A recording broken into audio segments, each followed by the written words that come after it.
Hello, ladies and gentlemen. Welcome to the first chapter of economic. This first chapter is the same for micro and macro, basically. So it's pretty much an easy chapter. So let me uh, begin. So this is an overview of what economic is about. So those are the learning objectives here. How scarcity create opportunity costs. What is the production possibility curve? And we're going to see the three economic questions and how market and government approach to economic problem differ. So, uh, this is a pretty much easy chapter. Just give you an overview of what economy is about. So here you have the goal of this course to understand how individual and businesses make decisions. Okay, so if you are an individual, you know, you know, a person or a student, you can decide if you want to come to class or not. So this is an individual decision. In this case, we'll call it micro economy, individual, small. Okay, the same things. A business such as Google make a decision to advertise or not. So it's a microeconomic.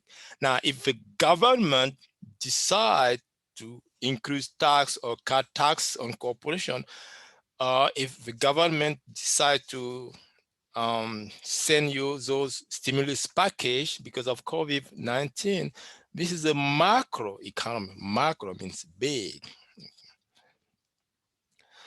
So another goal is to determine how market shape economic outcome.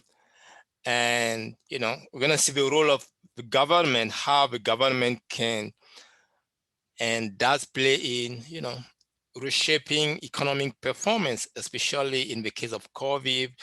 A lot of government around the world, from the US to Canada to Europe to Africa to South America, they will get involved because they need to figure it out how they can stimulate the economy, because when COVID came up, it really hit a lot of corporation, and people lost a lot, their job. So some of the role of the government is to make sure that people can have job and so on. So, and then another goal is to understand how we ourselves can make better economic decisions. So we live in a world of limited resources, gold, diamond, you have war, Iran and China being involved in Africa, and the US getting involved in many countries. It's really come down to resources, okay? Now, the resources are limited. The reason why you have economies because those resources are limited and people were so greedy. They want more, more, more, more, more. But the resources being limited, the budget, why do you have all those fights in Washington, D.C., about the budget? And, it's always trouble down there because the government has a limited budget, it's not unlimited. So the same things, you have limited resources, oil, diamond, all of those, they're limited. So, and because they're limited and people want them more, more, more, you got a problem. You got to make a choice. Okay. So if you want to define economy, you can define in 3 words: limited resources, unlimited want. So one side, the resources are limited. On the other side, people want more, more, more. So you got a problem. So you got to make a choice, and you got to make a trade-off. And that's what economy is about. How, given the fact that the resources are limited and people want more, Therefore, you really have to make choice and allocate the resources efficiently. So you have three choices here. Every country, every nation has to make. What to produce with our limited resources, how to produce it, how you're going to do it, and for whom. Now, those three can be done by, you know, centralized planners. Mean that, like in the Soviet Union, where the government decide what to produce, how to produce, and for whom. Now, in other countries such as, the US, because there used to be a competition between the US and Soviet Union. The US used to be pure capitalist. It means that, the market dictate what to be produced and how and for whom. Especially supply and demand determine prices. Now, on the other side, Soviet Union, one person, the government decide what to produce, how, and for whom. Now, all economy are mixed, okay? You have the market, a little bit of government, depend on where you move, Canada, US, China, Soviet Union now is, you know, Russia, because Soviet Union got broken up into many pieces.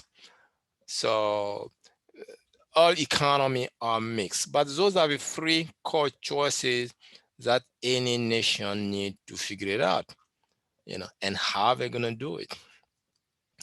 So what is the economy? You know, it's the grand sum of all production and consumption activity. For the United States, it's the collective behavior of 320 million individuals who participate in it. And it's us, because if you don't have a job, well, you are affected by the economy. Everything move around the economy. So that's why you need to understand a little bit about economy. It really doesn't matter if you are a lawyer, if you are an engineer, if you are a computer scientist, if you are a liberal art, if you are, you need to understand a little bit about economy, because it's affecting your day-to-day life. Now, one of the core problems we have in economy is what called scarcity. And scarcity is related to resources. That always goes hand to hand. Okay. Resources are scarce.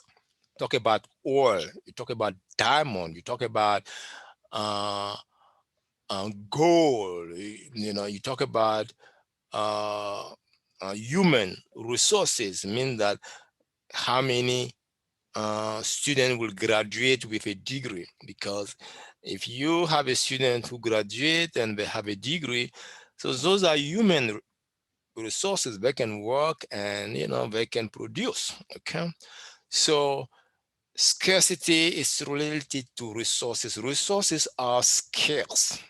Okay, that's why country want more oil, more gold, and so on. Okay, so scarcity of resources limit the amount of good and service that can be produced.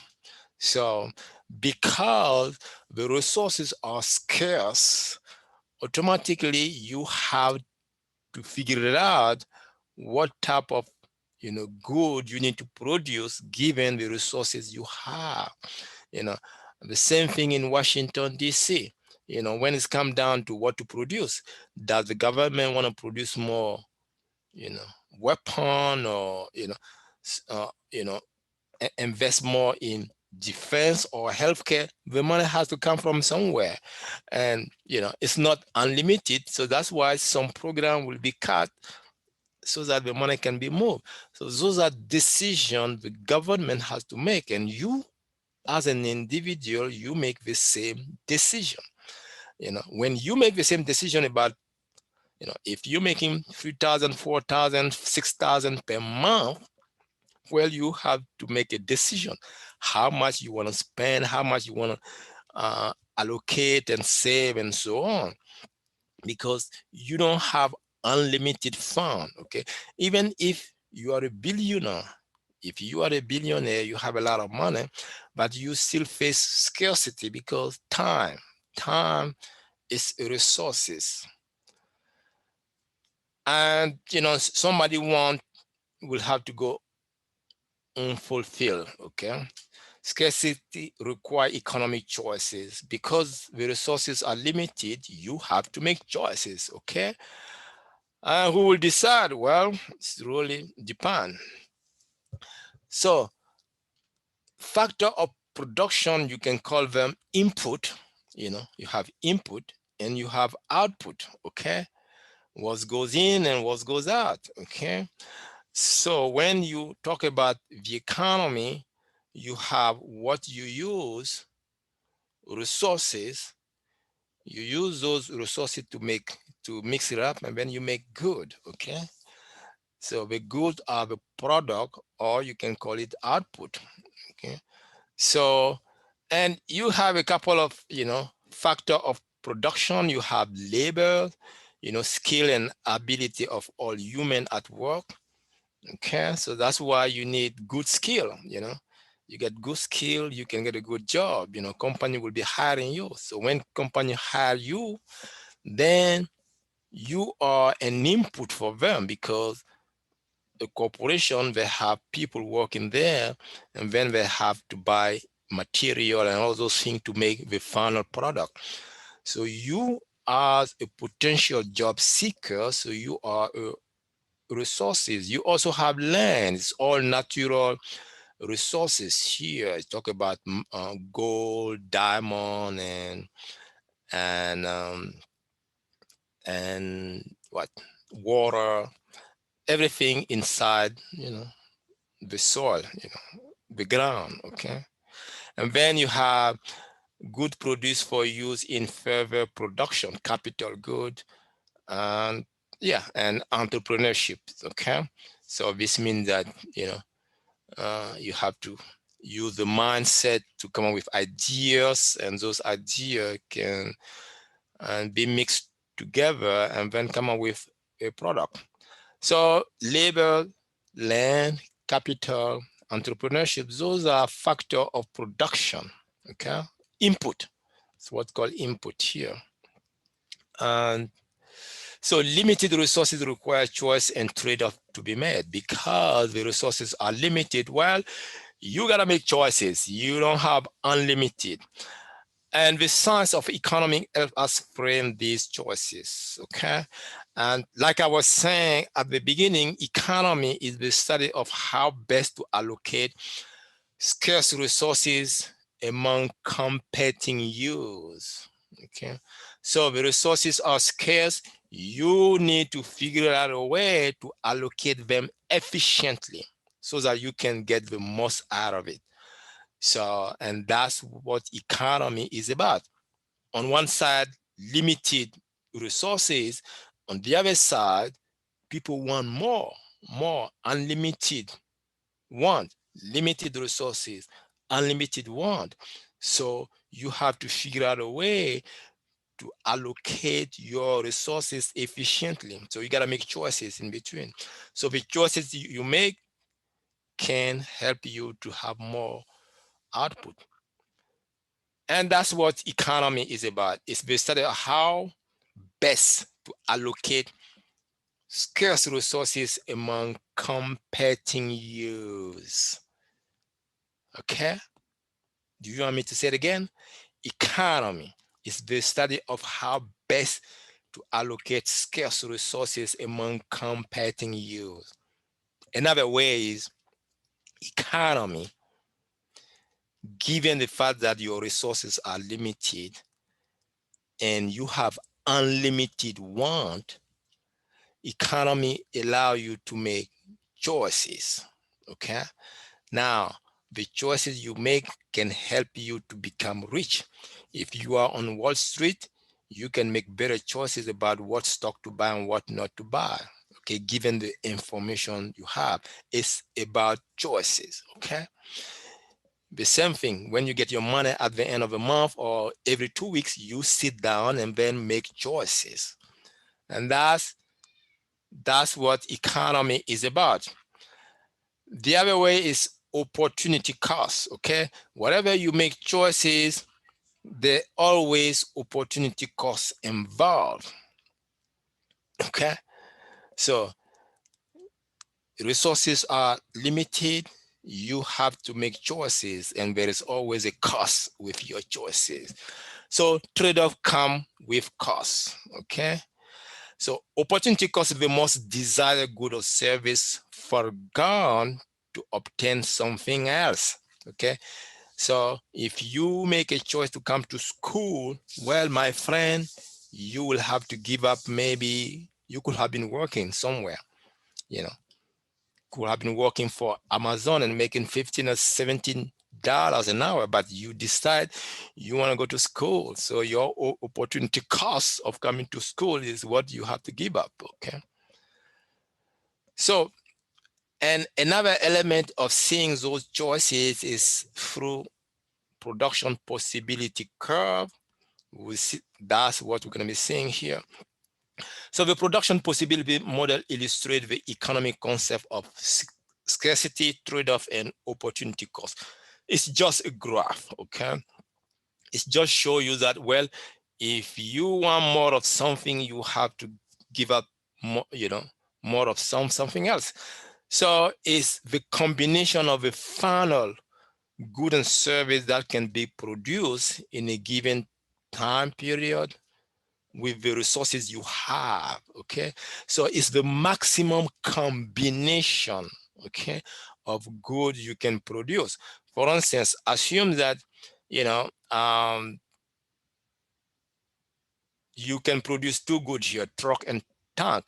So given the resources you have, you can produce A, you can produce or B or C or D or E or F. Okay, now if you do Ace, what does this mean? It means that all of your resources will go to five. You're going to produce five truck. This means that you will not going to get tank. Or you can say, you know what, I may have to get a little bit of buff. Okay, or maybe I need a little bit of more tank. Yeah, or maybe more tank here. So it means that the resources you have, you can allocate and do A or B or C or D. Okay, so one factory can produce either truck or tank, or you can do truck or you can do tank or you can do a combination here. Okay, and that's the production possibility curve. In some books, they call it production possibility frontier because it's like a frontier. Okay, so it's basically the maximum combination of good you can produce. Here you have two goods here, tank and truck. This is just a simplification because this is two dimension. Okay, the real world, you have many goods. The US can produce truck, tank, airplane, a lot. Okay, now we simplify the explanation by doing two dimensions here. Okay, so that's why you have truck and tank. You can extrapolate. So this means that if you use all of your resources, you should be here on this line. Okay, and this one is the maximum production you know you can do. Now you can call it the production possibility curve, or you can call it the production possibility frontier. Okay, now you can do anything inside. Okay, so given the fact that resources are scarce, you know you can do A. Now if you want to do B, well, what does this mean doing B means that you want to get more of tank, so it means that you have to give up truck. Okay, because you don't have unlimited resources. In this case here is whatever you use to make truck and tank. Okay, so whatever you use to make truck and tank is limited. So you pretty much have to figure it out. Okay, do you want A? Do you want B? Do you want C? Do you want D? Do you want E or do you want F? Okay, you can choose any of those. It really depends of what you want.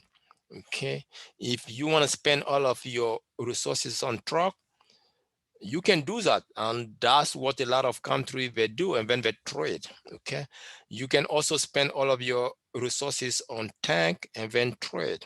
Okay, so if you move from A to B, it means that if you were at A here, you have 0 tank and you have 5 truck. Now, if you wanna get more tank, it means that you have to give up 1 truck to get 2. If you wanna move from B to C, that means that you wanna give up 1 to get 1, and so on. Okay, you can go the other way around. You can go back here, you can go here. But the key idea is there is a trade-off. Okay, the trade-offs mean if you want to produce more tank, you will have to give up, truck. Okay, the number of truck giving up to produce more tank is the opportunity cost. For instance, if you want to go from A to B, what is your cost? Is your cost is you give up 1 to get 2. Okay. Okay, so if you start at point at producing only truck, you start here. That's what the thing's saying, and you move to B. So you're only giving up 1 here to produce 2 here. Okay, that's what you see. See, -1, 2.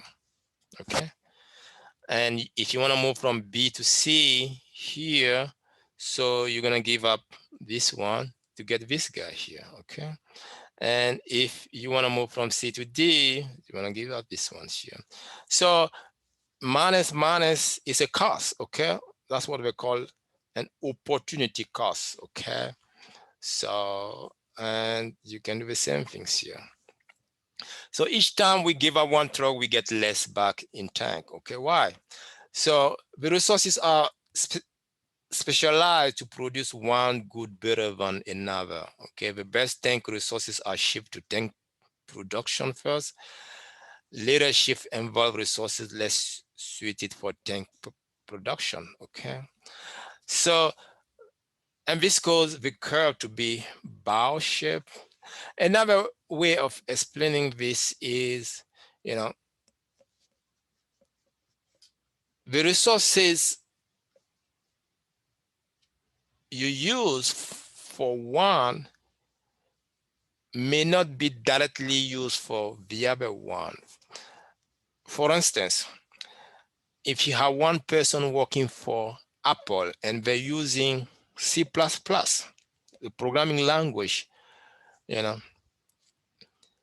and then you take the same person and you move them to Samsung, you will have to train them. They're not going to start being productive because Samsung can be using Java.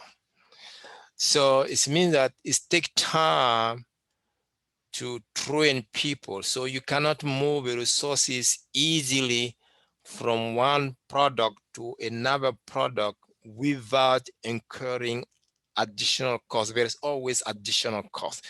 So that's why when we go back here, you see here the curve is bow. Usually in some book, you will see it's a straight line, it's just to make things easy, but the real life, you know, the resources you use to make truck here, you cannot transfer them easily to make tank because truck and tank are different. Okay, so they may need training here. So that's why, whatever you're giving up to get this one here is not gonna be fixed. Okay, you see, you get 2, you're giving out 1, but here you get 1, you're giving out, and so on.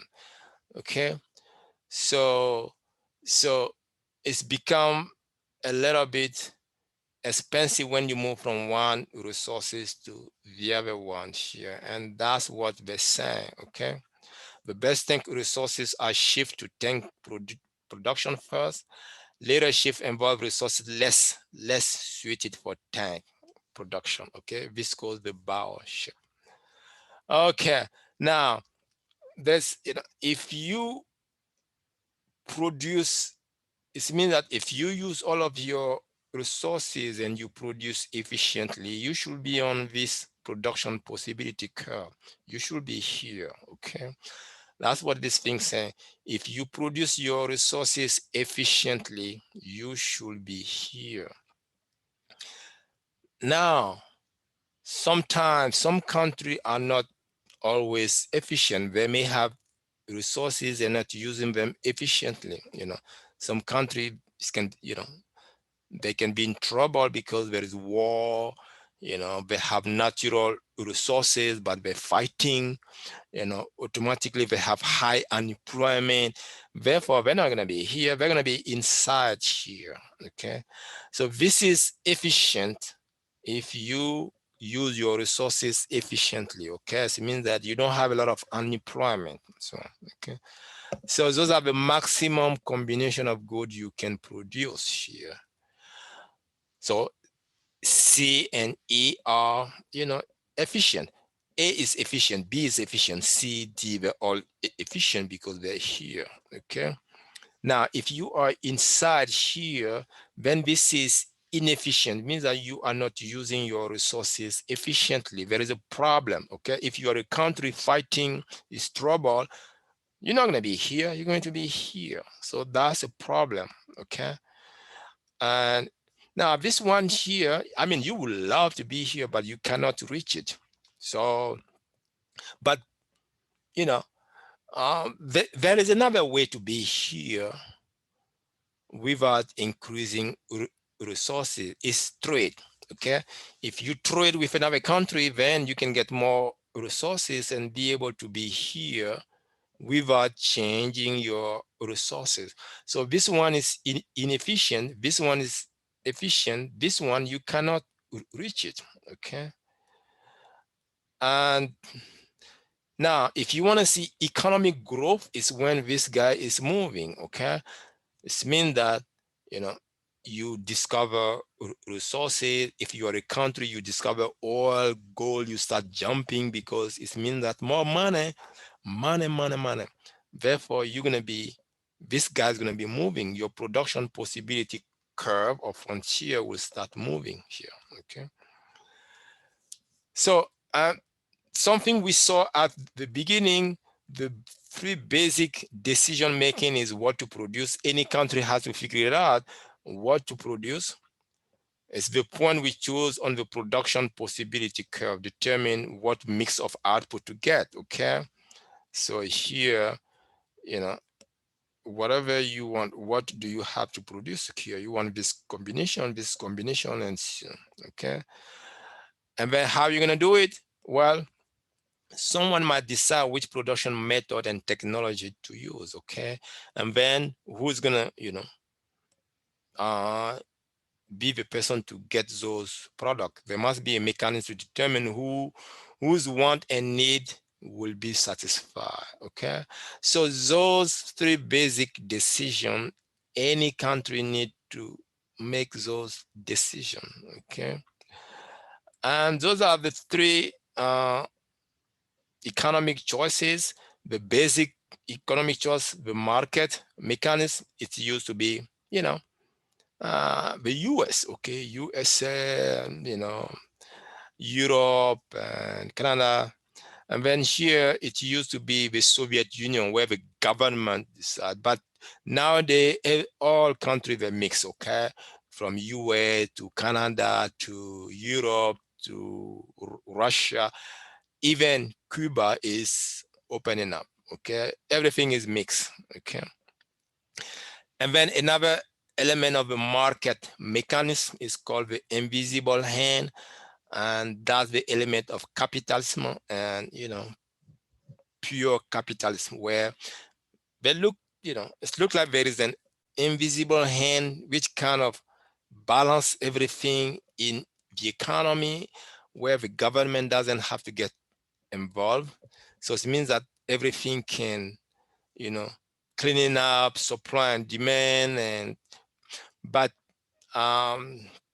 when we start dig in to think, we will realize that there are limitations, especially when it's come down to Keynesian and classical and so on. Those are Keynesian, classical, those are the, you know, economic school of thought, okay? So, uh, but we now call this the market mechanism, the use of market price and sell to signal desire of output and resources. And, the price kind of a signal to let you know, how valuable the good is, okay? Now you can call it, the believers believe in the, superiority of the market. Now you can call it laissez-faire. Laissez-faire is a French word, okay? Laissez-faire means that, let people do whatever they want to do, okay? Leave it alone. Non-intervention by the government. That's, it's used to be the pure capitalism, okay? Where, they say, hey, government, we don't want you to come and try to fix anything. Let the market fix it, okay? But there are some limitation, and, the Great Depression shows that there are limitation, sometime, and that's where, people start mixing things and have a mixed system where the government can come in, okay? So in this case here, here is how the market answer the three basic question: what to produce good and service that customer want, profitability, produce good and service while keeping production costs low, and produce for those who are both willing and able to pay. That's the market basically. Hey, you can pay, you can pay. If you cannot pay, you go and cry, okay? That's what's going on. If you have the money to buy a house, you buy a house. You don't have money, well, that's what this thing is saying, okay? Now the other one is the government. It means that it's the centralized planner. Somebody, it's like somebody is there, one person directing everything, okay? So the government could intervene and answer all of these three questions. That was the Soviet Union and so on, okay? So Karl Marx and John Maynard Keynes advocate for government intervention, but to different degree. Decision about what, how, and for whom will be made by political leader and bureaucrat. But we will talk a little bit about John Maynard Keynes, especially in macro. Okay. Now, nowadays, everything is mixed, okay? There is no such thing as pure capitalism or pure centralized plan. Everything is mixed. All countries that try to use both system, they try to use the best of both system. That's how things work, okay? The market is good, but also try to use the government. China is doing that, the US is doing that, Canada is doing that. Now, the difference between US and Canada, Canada has a little bit of more government involvement, like in Europe, okay? But they're all mixed system, okay? So few countries have relied exclusively on either pure market or pure government to manage, okay? So the index of economic freedom ranked nation according to economic freedom. So market failure and government failure. So if the market does not produce the mix of goods that society desire, market failure is said to occur. So market failures usually, there are some area where the market is difficult to have a market, okay? Pollution, you know, it's really difficult. So those are places the government can go, environmental element and so on, okay? So this provide an opening for the government to step in. If the government can move us closer to the mixed society desire, the intervention is successful. So basically, the primary area where the government should step in is where you have market failure, okay? It's where the market cannot be used to solve a problem. Okay. Now, sometimes the government can do the opposite because they're trying to do too much and impose high costs and so on. So, and so what economy is about is understanding how economic function. Understanding how economy function is the basic purpose of studying economy. And whatever you're doing, it's affecting you. It really doesn't matter. Okay. You want to find a job, you want to educate yourself, you have to make choices. You want to have babies, you have to make choices because it's always come down to cost. Time is money. Okay. And these are choices you have to make. Society and its leaders set the nation economic goal. Economic focus on the meaning of achieving those goals. Okay. So, and we will see when we go down into macroeconomy, some of the goal any country is trying to reach is to make sure that there is economic growth, low unemployment, and low inflation. Those are the three. Okay. Economic growth is means that the economy need to grow, people need to get job, and there shouldn't be unemployment. Now, you can have 2%, so the unemployment need to be low. Okay, because if people don't have job, they're going to start complaining. Inflation need to be stabilized. Okay, if the price start increasing, then it's also a problem. Now, there are two elements we're going to be seeing here about economics, what called positive analysis and normative. Positive is where you cannot debate, okay? If I ask you how many students do you have in the classroom, you will all have the same answer. It's a description of what you see. Normative is your opinion. What should be is a judgment, okay? What should be, that's a normative. What should the government do? People can have different opinion. So those are the two elements you will see out there. Okay, positive, no debate. It's a description of whatever is going on. What is based on fact. Okay, and this one is your opinion. Yeah. Now, macroeconomy is the study of aggregate, the whole economy, the big picture. This is like you are in a plane and when you look at down, you will see the whole forest. Okay. That's the US government implementing policy, fiscal policy or monetary policy. Microeconomy is individual decision making. It means that when you break down macro into small pieces, so it's the study of individual decision making, individual decision behavior. Okay. Now it can be you or it can be one company. Okay.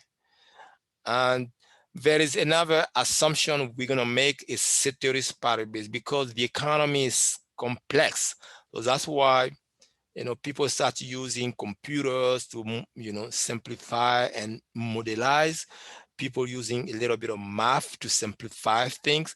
Now, one of the assumptions, because you cannot put the whole complexity of economy on a piece of paper, therefore you have to make assumption, and that's what they call ceteris paribus. You make assumptions so that you can simplify things. Okay, so we want to develop a reasonable perspective on economy behavior and an understanding of the basic principle. Okay, we're not trying to put everything you know into one basket. We try to get some theory based on the big guideline. Okay, uh, it's just a way of understanding how things work because the world is so complex out there.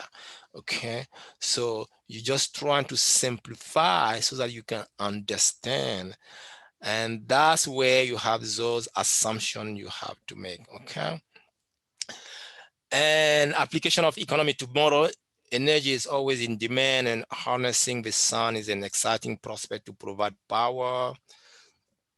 Understanding the opportunity cost of converting to solar power, it's got trillion of dollars of resources maybe need.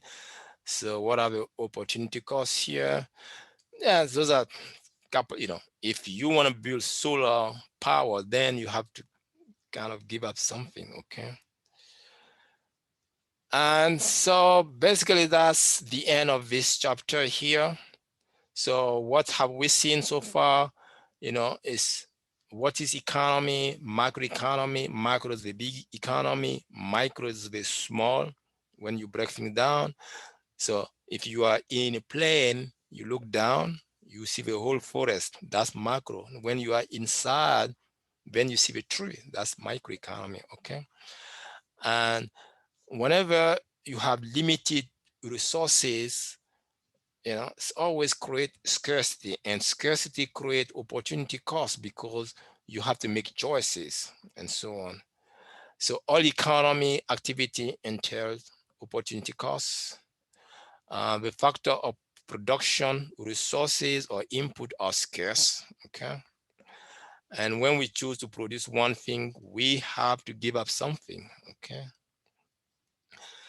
And we saw what production possibility curve is. It's a curve, it shows, the limited of possible production given available resources and technology. So it means that you have to do a combination, or you can allocate your resources to produce one, or you can do a combination, okay?